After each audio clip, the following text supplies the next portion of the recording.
There's some things that have really surprised me as we go through the Psalms. And one, which I'm kind of embarrassed because I feel like it shouldn't have surprised me, but working with Psalm 119, it starts out and you have this fellow who's just saying, Lord, teach me discernment, give me discernment. How we learn discernment in every way. He's crying out, I want to understand. And then what happens is he receives affliction and a hardship. And he realizes that was God's answer to his prayer. Because it's through the affliction and through the hardship that he gains discernment and comes to understand God.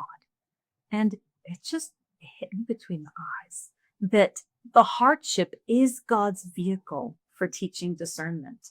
And how many times have I complained when life is hard? And how many times have I said, God, this is not what I want? When actually, it may be exactly what I asked of him, that God teaches his people through sending hardship. And so the psalmist ends up saying, it is good that I was afflicted because that's how I learned wisdom. And you can see this whole progression of accepting that what is hard in life is the process for growing, for coming to know God, for learning how to understand, how to deal with life, gaining in wisdom. And Psalm 119 is all about a love affair with God's word that enables you to know God himself. And if you want to know God, then you have to accept everything that comes from his hand. And a lot of that is affliction.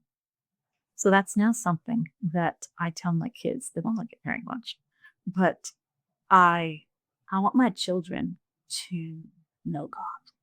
And as I am learning more and more, just what the Psalms are saying, they're not trying to be difficult.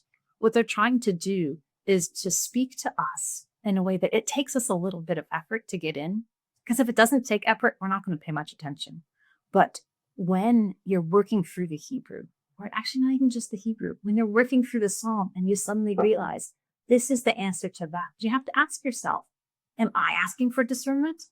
And if I'm asking for it, do I recognize how God's answering? Or am I grumbling when I receive the very answer that I asked for?